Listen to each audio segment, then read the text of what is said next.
The town of Willowbrook preserved the charm of America's good old Midwest. Main Street was lined with red brick buildings, many of them family businesses that had been passed down through 3 generations, while expansive upscale residential areas stretched behind them. Getting married in the church with the town's tallest spire was every local girl's dream. Olivia Marshall had once been one of those dreamers. Olivia met her husband Robert at a local arts festival. She was volunteering, teaching art to children, while Robert was there for his family's real estate company's promotional activities. To Olivia, who had just graduated from art school, Robert seemed like the ideal man, combining urban sophistication with small-town sincerity. As they dated over weekends, she began to notice that his family name was engraved all over town: Marshall Library, Marshall Park, Marshall Memorial Hospital. The town's development had progressed alongside the Marshall family history. "My family might be a bit old-fashioned, but they'll surely like you," Robert told her on the night he proposed. However, reality proved far harsher than his words suggested. The Marshall mansion stood majestically on a hill in the suburbs. The 3-story Victorian mansion with its ornate decorations created an atmosphere as if time had stopped. On her first visit to the house, Olivia nervously fixed her hair with trembling hands. Harold, her future father-in-law, greeted her at the entrance. The man with a sharp gaze and tightly drawn lips looked her up and down as if appraising her worth. "So, you teach art?" Harold asked during dinner around the table. "Not much of a living, I suppose." Elaine, her mother-in-law, made no attempt to ease the tension, letting out a small sigh. "Robert, you are the heir to this house. Don't forget your responsibility to uphold our traditions."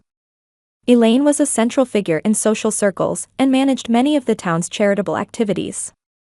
Her words always contained both sweetness and thorns. With her perfectly styled silver hair and pearl necklace, she embodied upper-class elegance. Her brother-in-law Greg and his wife Becky were both cold-natured. Greg supported the company as the sales director of Marshall Real Estate, while Becky came from a local prestigious family and always maintained a haughty attitude. They already had 2 children. "In the Marshall family, it's tradition to have children promptly after marriage," Elaine said while looking at Olivia's wedding ring. "Especially the wife of the eldest son has the responsibility to produce a male heir." Just a few months into her marriage, Olivia began to feel the pressure.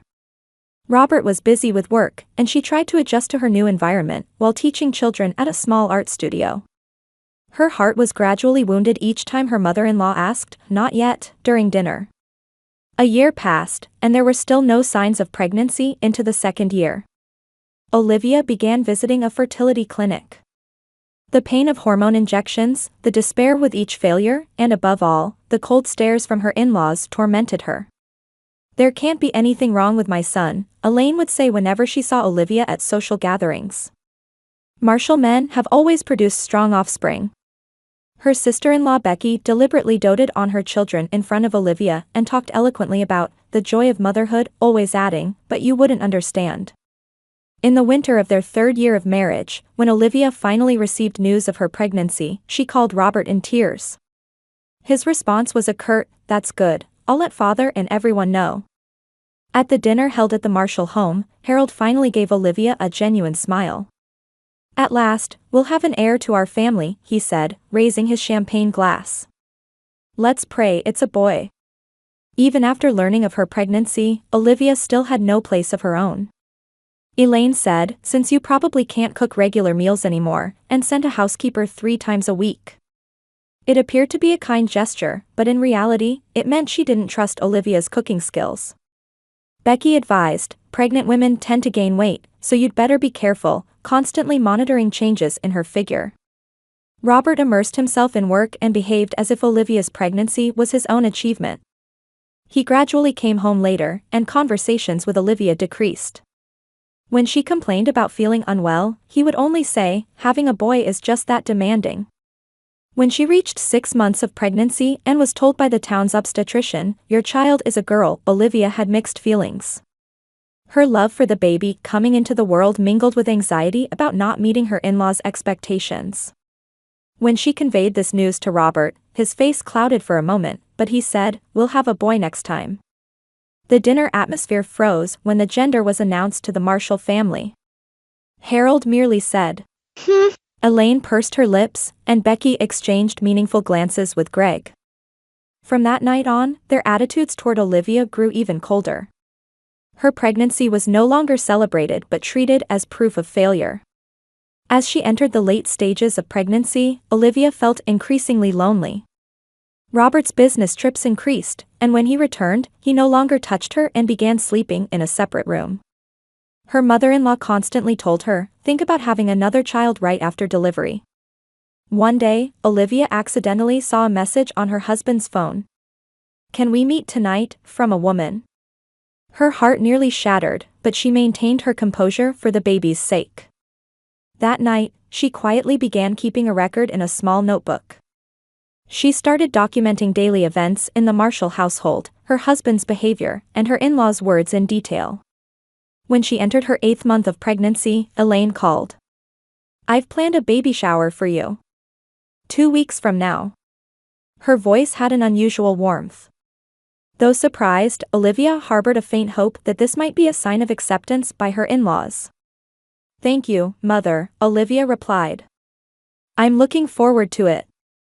After hanging up, she gazed out the window and placed her hands on her enlarged belly. "It's going to be all right," she whispered softly. "We'll get through this, you and I." As Olivia adjusted her pale blue maternity dress in front of the mirror, she pinned small hopes on today. The fact that Elaine had called her directly for the first time, the invitation card with the message, "Let's celebrate a new member of the family." She had long wished to be accepted by the Marshall family. She wanted to create a warm family environment, even just a little, for her daughter who would be born soon. 2 weeks until her due date. As she carefully descended the stairs, a taxi was already waiting at the entrance. Robert had left early in the morning, saying, "I'll go ahead to help with preparations at the venue." Supporting her heavy belly, she cautiously got into the car. "To the Marshall Country Club, please," Olivia told the driver. As the car started moving, she took the invitation from her handbag and read it again. Olivia's baby shower, written in elegant script. "Is this your first child?" the driver asked amiably. "Yes," Olivia replied with a smile. "It's a girl." "Congratulations." "That's wonderful." As they approached the country club, she felt her heart racing. When the car entered the elegant circular driveway, several staff members were standing there. One approached and opened her door. "Mrs. Marshall, we've been expecting you," he said politely. "Please follow me." Olivia passed through the clubhouse entrance and was guided to a spacious hall. A sign saying, "Special Celebration," stood at the entrance. She took a deep breath and placed her hand on the large door. When the door opened, her eyes took a moment to adjust to the bright interior. She could see people gathered at the back of the room. But something was different. The pastel-colored balloons and baby decorations she had imagined were nowhere to be seen. As Olivia walked toward the center of the room, the conversation suddenly stopped. Then she saw a large banner hanging from the ceiling. "Farewell Party" was written in vivid red letters. She was confused and looked around. The Marshall family relatives, Robert's friends, the town's influential people, they all stared at her with perplexed expressions.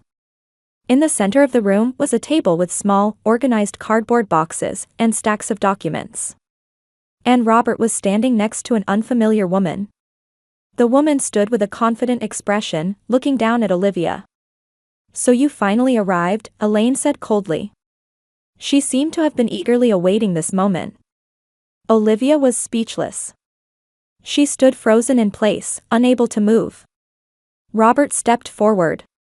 His expression was so cold that he hardly seemed like the man who had been her husband until yesterday. "Olivia, let me introduce you. This is Melissa." He placed his hand on the woman's shoulder. "She and I plan to share our lives together." Melissa gave a nasty smile. "Nice to meet you, Olivia. I've heard so much about you." Olivia felt the ground sway beneath her. She had to grab onto a nearby chair for support. "Your role is over," Robert said matter-of-factly. "Once we have an heir, you're no longer needed." Harold came forward and pointed to the documents on the table. "Divorce papers." The lawyers have already arranged everything. You just need to sign. Olivia looked at her husband's face in disbelief. This is the baby shower? Her voice trembled. Baby shower? Elaine said mockingly. As if we'd go to such trouble for someone like you. You were just a vessel to bear a Marshall child. The room fell silent. The invited guests shifted uncomfortably, exchanging glances with each other. No one attempted to intervene. You weren't worthy of this family, Elaine continued. Leave now. Your belongings have already been packed. When the child is born, we will raise her properly. Olivia took out her phone with trembling hands. Her heartbeat intensified, and she felt the baby move inside her. She took a deep breath and closed her eyes. 3 years of humiliation, contempt, and struggle. 3 years of records and preparation. All for this moment. Olivia slowly opened her eyes and operated her phone. Let's begin the real farewell party, she said quietly but clearly. There was a strength in her voice that had never been there before. When she pressed a button, the large screen in the venue suddenly lit up. It showed footage of Robert and Melissa embracing intimately. The location was Robert and Olivia's bedroom. The date stamp indicated 6 months ago. A murmur rose throughout the room. Robert stared at the screen with a pale face. This is just the beginning, Olivia said quietly. Her lips curled into a slight smile. The farewell party you prepared for me is very interesting. But I've also prepared a special gift for you. She operated her phone again. The screen image switched, and this time it showed Harold discussing secret deals. The conversation included evidence of multiple illegal activities by Marshall Real Estate. Oops, you probably didn't want the townspeople to see this, Olivia said. Her face now showed firm confidence. People became agitated and began whispering to each other. Harold trembled with anger, and Melissa anxiously grabbed Robert's arm. This isn't the end, Olivia said further. She signaled toward the door. The door opened, and a man in a suit entered. This is my lawyer. And she waved toward another door. From there, several women entered. They all had stern expressions. These women are victims who were deceived by Marshall Real Estate. And today, they've all come to witness your farewell.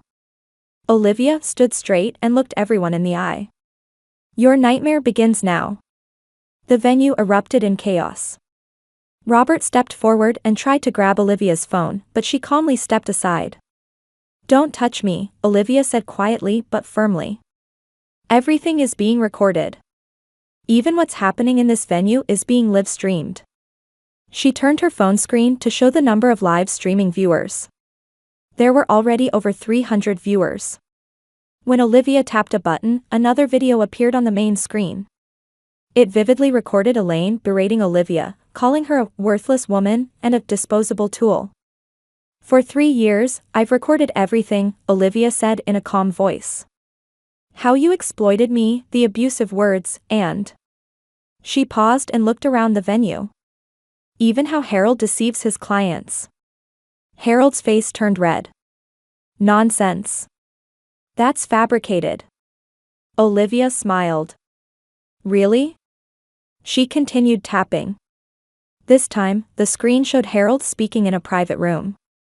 He was clearly misreporting property values and instructing subordinates to falsify documents. The audio was clear, and the content was explicit. This is from 3 months ago. And I have similar records for the past 3 years, Olivia continued matter-of-factly. All digitized and stored in a secure location. If anything happens to me, they're set to be automatically sent to the authorities. Harold collapsed into a chair. Elaine stared at her husband with a pale face. And look at this, Olivia said. Medical records appeared on the screen. Robert, you claimed that I was the cause of our infertility. But in reality, you yourself had a serious sperm formation disorder. The air in the room froze. Robert was speechless, and Melissa looked up at him with a confused expression. The reason I was able to conceive this child, Olivia gently placed her hand on her large belly, was thanks to a sperm donor. Of course, through proper medical procedures. She looked at Robert. You didn't know, did you? Coming home late every night, sleeping in a separate room. Robert's face contorted with anger. Lies. Olivia shook her head. Not lies. There's evidence for everything. A DNA test would prove it immediately. The door at the back of the venue opened, and 2 police officers entered. Olivia's lawyer approached them and briefly explained the situation. One of the officers walked toward Harold. Mr. Harold Marshall, we'd like to ask you some questions voluntarily regarding allegations of fraud and tax evasion. At the same time, several local journalists with cameras entered through another door. They had already learned that Olivia had started streaming and rushed to the scene. To the Marshall family, Olivia said quietly. You tried to expel me. You tried to erase me from this town, from your world. She stepped forward. But that's impossible. She approached the divorce papers on the table and picked them up. I will sign. But on my terms. She nodded to her lawyer. The lawyer took out another stack of documents and spread them on the table. These are my demands. A fair distribution of Marshall family assets, and sole custody of this child. She signed the documents. And I also request a proper investigation into Marshall Real Estate's illegal activities. Robert came forward and angrily grabbed her arm. Who do you think you are? Olivia calmly shook off his hand. The violence is being recorded too, she said quietly. Your reputation is already in ruins. Do you want to damage it further? The atmosphere in the venue began to change. The invited guests, initially confused, gradually began to give sympathetic looks to Olivia. As the Marshall family's deceptions became clear, people's views of the family that had dominated the town for years began to shift. Today, I say goodbye to this family, Olivia declared confidently. But that doesn't mean I've been defeated. It's the beginning of a new life. She slowly turned to face the guests. Everyone, thank you for coming to my farewell party. But actually, this turned out to be the Marshall family's farewell party. Elaine stood up and said in a voice trembling with anger, Get out. You disgrace to this family. Olivia smiled. I'm leaving. But remember this. You thought I was just a tool. But I have something you don't. She placed her hand on her chest. Integrity and courage. As the Marshall family fell into disarray, Olivia quietly began walking. On her way to the door, she paused and looked back. Robert, Melissa, she looked at the 2 of them. You 2 are perfect for each other. I hope you can be happy deceiving each other. Then she went outside. Outside the venue, her best friend Sarah was waiting in a car. Sarah had been the only person who understood and helped with Olivia's secret plan for the past 3 years. Did it go well? Sarah asked anxiously. Olivia sat in the passenger seat and sighed with relief. Perfectly, she said. Their nightmare has just begun. As the car started moving, Olivia gazed at the town scenery visible through the window. The town she had lived in, the town under the influence of the Marshall family. However, that power dynamic was about to change dramatically. Where to? Sarah asked. My small apartment first, Olivia answered. But that's temporary. She placed her hand on her belly. This child and I have bigger plans.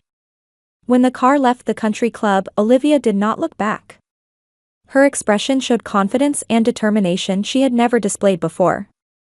3 weeks later, she gave birth to a healthy baby girl. She named her daughter Sophia, a name meaning wisdom. News of the birth spread throughout Willowbrook and made the front page of the local paper. Along with the Marshall family scandal, photos of Olivia and Sophia were published. The headline read, A New Life and the Fight for Justice. She's a lovely child, Judith Cohen said, gently stroking Sophia's tiny hand. She was the sharp lawyer leading Olivia's legal team. In her mid-50s with a keen gaze and refined demeanor, Judith was holding a strategy meeting with Olivia in her spacious office on the outskirts of Willowbrook. "Thank you," Olivia smiled as she held her daughter. "She's my source of strength." "The Marshall family has started to counterattack," Judith pointed to the documents spread across the table. "They're challenging the legality of the evidence you recorded, claiming invasion of privacy." Olivia nodded with a composed expression. "As expected. But we have countermeasures." "That's right," Judith said with a confident voice. "All recordings were legally made. Many of the Marshall family's residences and offices were actually public places. Even the party venue they thought was private is legally part of a public facility. Furthermore, recordings regarding Harold's illegal activities are protected under whistleblower laws." Their conversation was interrupted by a knock on the office door. Judith's assistant entered and handed over the latest notification from the court.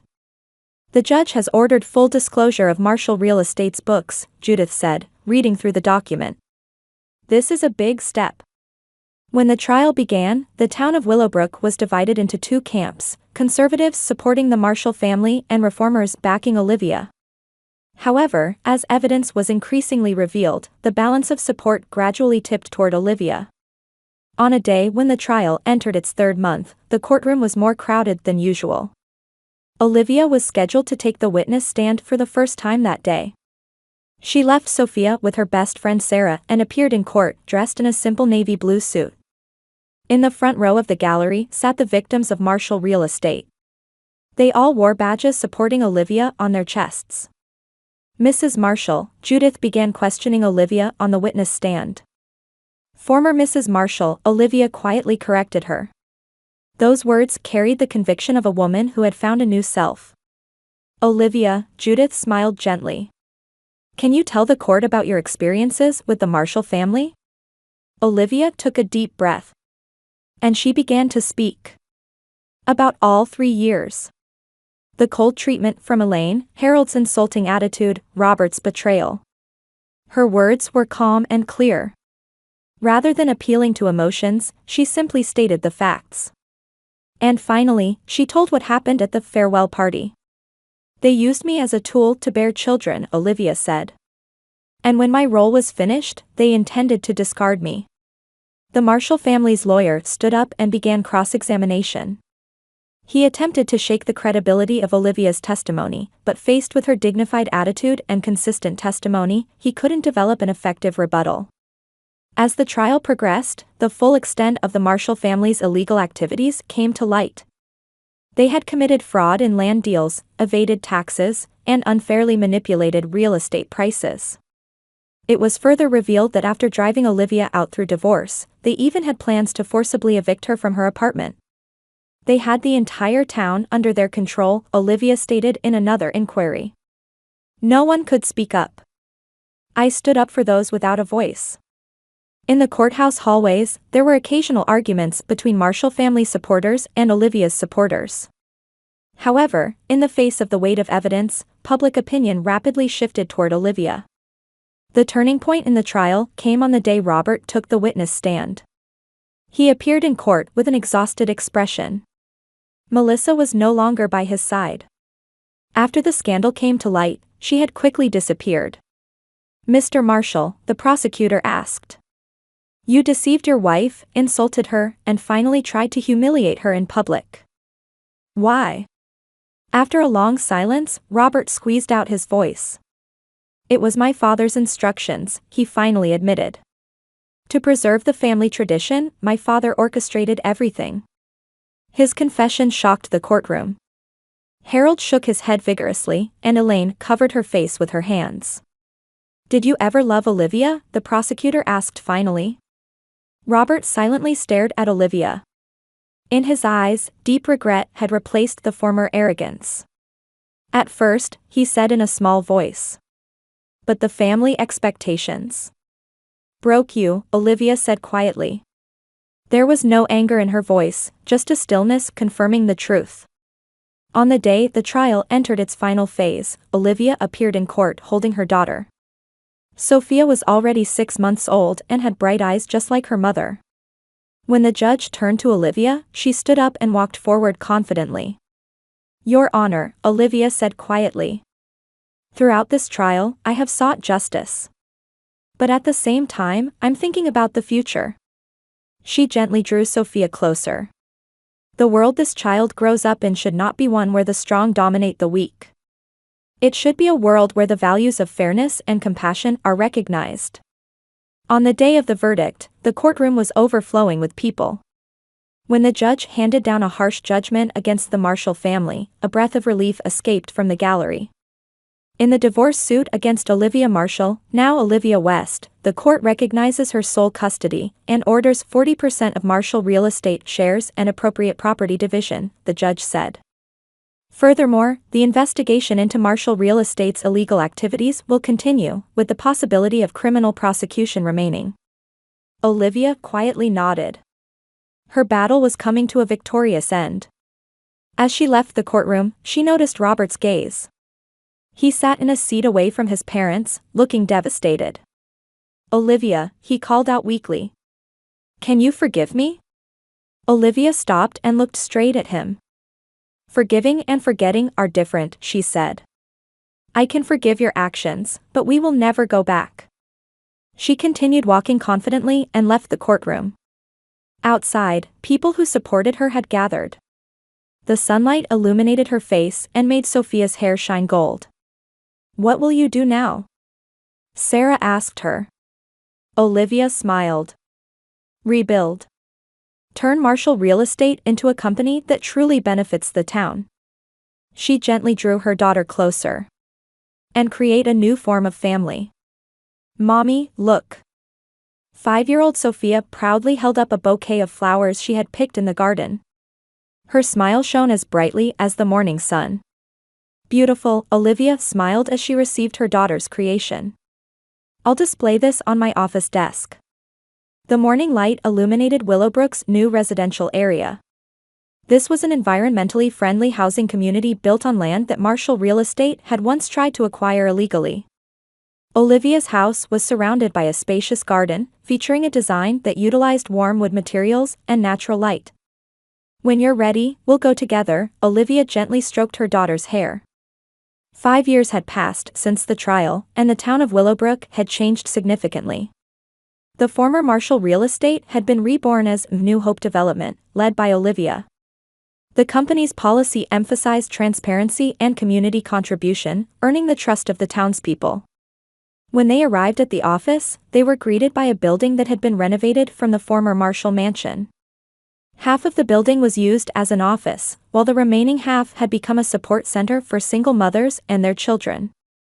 "Good morning, Olivia," Janet at the reception greeted cheerfully. "This afternoon at 2 o'clock, we have the opening ceremony for the community garden." "Thank you, I'm ready," Olivia nodded. She left Sophia at the in-house childcare center and headed to her own office. From her office window, she could see the place that was once the country club.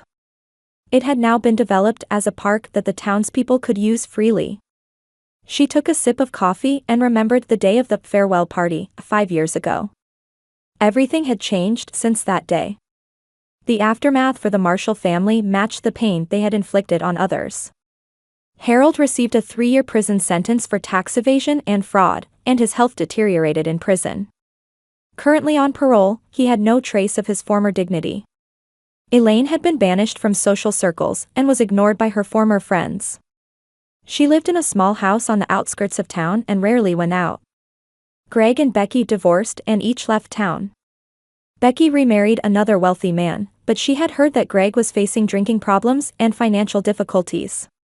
And Robert. After the trial, his relationship with Melissa ended, and he fell into alcohol dependence. He sent Olivia numerous letters of apology, but she never wrote back. 2 years ago, he entered a rehabilitation facility, and she had heard that he recently opened a small furniture repair shop in the neighboring town. Olivia's thoughts were interrupted by a knock. The door opened, and her legal advisor Judith entered. "The single mother support bill has passed the state legislature," Judith reported happily. "Your lobbying efforts have paid off." Olivia smiled, stood up, and embraced her friend. "Our victory. That afternoon, Olivia gave a speech at the community garden opening ceremony. In front of the gathered townspeople, she spoke not about revenge but about regeneration. About how to transform past pain into hope for the future. As the ceremony ended and she was about to leave the venue, exchanging words with people, Olivia spotted a familiar face in the crowd. It was Robert. He looked older than before, and yet somehow refreshed. Their eyes met for a moment, and he gave a small bow. Olivia quietly nodded back and continued walking, holding Sophia's hand. She didn't look back. She simply accepted the past as the past and continued walking toward the future. Sophia squeezed her hand and asked in a bright voice, "Mommy, are you happy?" Olivia looked at her daughter and smiled from her heart. "Very happy, Sophia. We have a bright future ahead of us."